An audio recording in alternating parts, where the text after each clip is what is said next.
Hidden deep in the woods of a small, forgotten town stands the eerie remains of Kia Mill, a crumbling structure long abandoned and shrouded in dark legends. Built in the late 1800s, the mill was once the heart of the town's prosperity. It provided jobs, produced goods, and kept the community alive. But behind its towering stone walls, a terrifying history unfolded, a history of tragedy, greed, and unspeakable horrors that eventually cursed the mill and its land forever. Today, those brave enough to approach the mill report ghostly whispers, shadowy figures, and an overwhelming feeling of being watched. Let me take you back to where it all began. The rise of Kia. Kia Mill was established by Thomas Kia, a wealthy industrialist who sought to take advantage of the nearby river's steady flow for grinding grain. At first, the mill flourished, employing most of the townspeople and transforming the sleepy village into a bustling hub of activity. Thomas was admired for his success, but his obsession with wealth began to darken his soul. Rumors circulated that he cut corners on safety, worked employees to the bone, and refused to shut down the mill, even when accidents began to happen.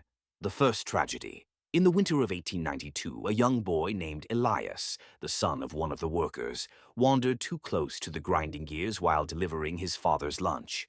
Before anyone could stop him, the machinery claimed his life.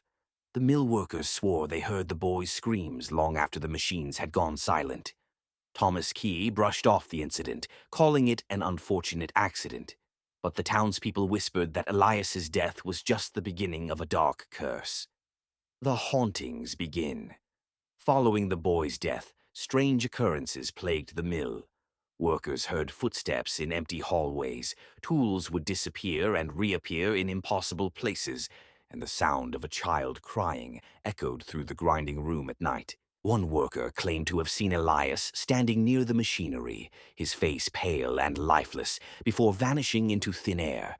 Many quit, but Thomas refused to close the mill. Instead, he forced desperate men and women to work longer hours, saying the hauntings were mere hysteria. The collapse.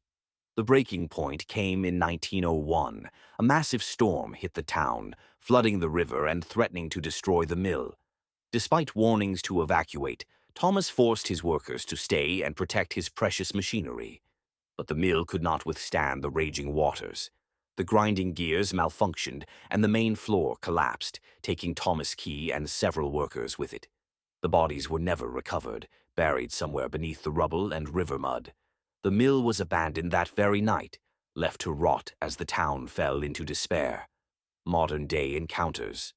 Over the years, thrill seekers, ghost hunters, and historians have visited the ruins of Kia Mill. Each one has reported chilling experiences. Some claim to see shadowy figures lurking near the collapsed grinding room, while others have heard faint cries, like those of a child calling out for help.